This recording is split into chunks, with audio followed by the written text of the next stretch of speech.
पीर की सुबह सुबह ईरान ने इजराइल के कब्जे वाले इलाकों को निशाना बनाकर एक बार फिर मिसाइलों की बारिश पूरे इजराइल को दहला दिया।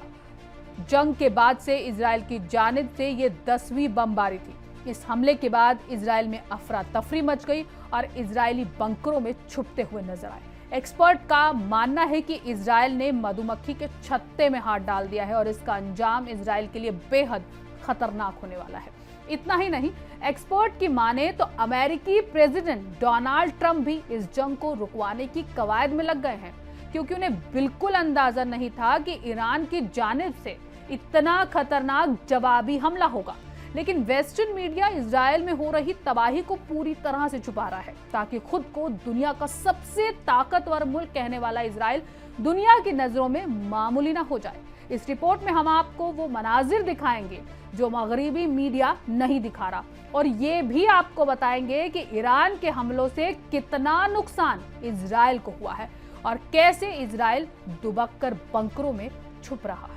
नाजरीन, हमें ऐसा खदशा है कि सच्ची खबरें दिखाने में हमें जल्द ही चुनौतियों का सामना करना पड़ सकता है और हमारे YouTube चैनल तहजीब टीवी को टर्मिनेट भी किया जा सकता है। इसीलिए आपसे गुजारिश है कि हमारे नए चैनल, जिसका नाम है तहजीब टीवी ऑफिशियल, आप उसे अभी सब्सक्राइब कर लें, ताकि अगर हमारा ओरिजिनल चैनल तहजीब टीवी किसी भी वक्त टर्मिनेट हो जाए तो आप आसानी से हमारे बैकअप चैनल से जुड़ सकें। हमारे नए चैनल तहजीब टीवी ऑफिशियल का लिंक डिस्क्रिप्शन में दिया गया है। शुक्रिया। अमेरिका को जर्रा भर भी इस बात का अंदाजा नहीं था कि उसके हामी इजराइल को ईरान इतनी बुरी तरह घुटनों पर ले आएगा। इजराइल पर ईरान के ताबड़तोड़ हमले अमेरिका से भी सीधी जंग है, क्योंकि अमेरिका इजराइल चोर चोर मौसेरे भाई है। इन्हीं सब बातों के चलते वेस्टर्न मीडिया और इजरायली मीडिया ईरान के हमलों से हुए बेपनाह नुकसान पर पूरी तरह पर्दा डालने की कोशिश में जुटे हुए हैं, मगर सच किसी से नहीं छुपता। तेहरान टाइम्स के मुताबिक आज की सुबह सुबह ईरान ने इजराइल के कब्जे वाले इलाकों को निशाना बनाकर मिसाइलों की दूसरी खेप दागी, जो जंग की शुरुआत के बाद से 10वीं बमबारी थी। ये हमला कब्जे वाले इलाकों में घंटों तक बढ़ी हुई बेचैनी के बाद हुआ। इजरायली हुकूमत के जरिए कड़ी सेंसरशिप के बावजूद ऑनलाइन पब्लिश हो रहे फुटेज में हाइफा में एक बड़े पावर प्लांट को आग की लपटों में घिरा हुआ दिखाया गया। इसके बाद पूरे कब्जे वाले इलाकों में बड़े पैमाने पर बिजली गुल होने की इत्तला मिली। हाल ही में मिसाइल लॉन्च के दौरान तेल अवीव में कई जगहों पर भी हमला किया गया और कई वीडियो में लाशों को निकालने के लिए एक मुतासिरा मकाम पर बड़ी तादाद में एम्बुलेंस को इकट्ठा होते हुए दिखाया गया।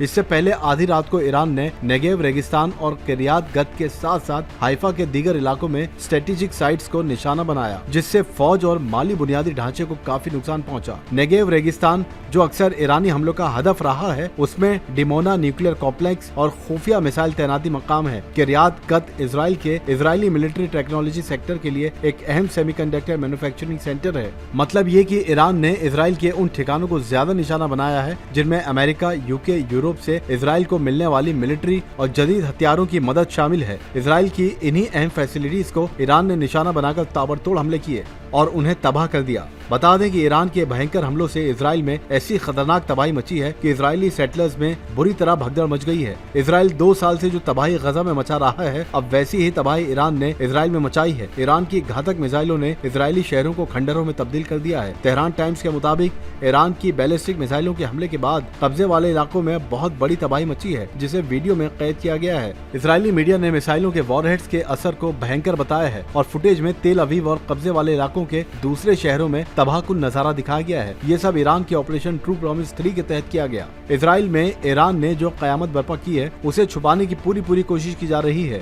उसकी वजह यह है कि दुनिया ने ख्वाबो ख्यालों में भी नहीं सोचा था कि ईरान की बदले की कार्रवाई इस हद तक खतरनाक होगी कि खुद इजरायली पीएम नेतन्याहू तक को दुम दबाकर भागना पड़ जाएगा। दुनिया भर में अपनी तूती बुलवाने वाले देश और उसके पीएम के लिए ये बेहद शर्म की बात है कि ईरान ने उसकी हालत खराब कर दी है। यही वजह है कि वेस्टर्न मीडिया ने इजराइल में बुरी तबाही पर पर्दा डाल दिया, मगर इजराइल की तबाही दुनिया से नहीं छिप सकी। अब हम आपको इजराइल में हुए तबाही के मंजर दिखा रहे हैं। रात में आग की लपटों में लिपटे हुए घर सुबह खंडर में तब्दील हुए नजर आ रहे हैं। फिलिस्तीनियों को उनकी जमीन से बेदखल कर देने की धमकियां देने वाले इजरायली आज खुद डर के मारे बंकरों में छुपे बैठे हैं। ऐसे हकीकत अंगेज नजारे आपको इजराइल को सपोर्ट करने वाला वेस्टर्न मीडिया कभी नहीं दिखाएगा, क्योंकि ऐसा करने से इजराइल की औकात दुनिया की नजरों में मामूली हो जाएगी। ईरान का इजराइल के खिलाफ अभी ऑपरेशन खत्म नहीं हुआ है। ये तो सिर्फ 3 दिन में किए गए हमलों का असर है। रात के वक्त जब ईरान मिसाइल हमले शुरू करता है तो हवा से गिरती आग के गोलों की बारिश से इजरायली दहशत में आकर जान बचाने के लिए भागते हैं। अपनी कार्रवाई के बारे में ईरान ने बताया है कि बैलिस्टिक मिसाइलों के हमले की कामयाबी का सक्सेस रेट बहुत हाई है। मतलब ये कि ईरान को अपने टारगेट पर हमले करने में बड़ी कामयाबी हासिल हो रही है। निशाने सटीक और ताबड़तोड़ हैं। यही वजह है कि इजरायली दुपक्कर बंकरों में छुपते नजर आ रहे हैं। वहीं ईरानी स्टेट टीवी के मुताबिक ईरान की फौज ने इजरायली F-35 लड़ाकू प्लेन्स को भी मार गिराया है। फौज की ओर से जारी एक बयान में कहा गया है कि पायलट को वेस्ट ईरान के ऊपर प्लेन से उतरते समय पकड़ लिया गया था। खुद को दुनिया का सबसे ताकतवर मुल्क समझने वाला इजराइल अब ईरान के आगे घुटनों पर आ गया है और जल्द अज जल्द सीज फायर करना चाहता है। लेकिन जराओं के मुताबिक खबर ये मिली है कि ईरान ने सीज फायर डील करने से साफ इनकार कर दिया है।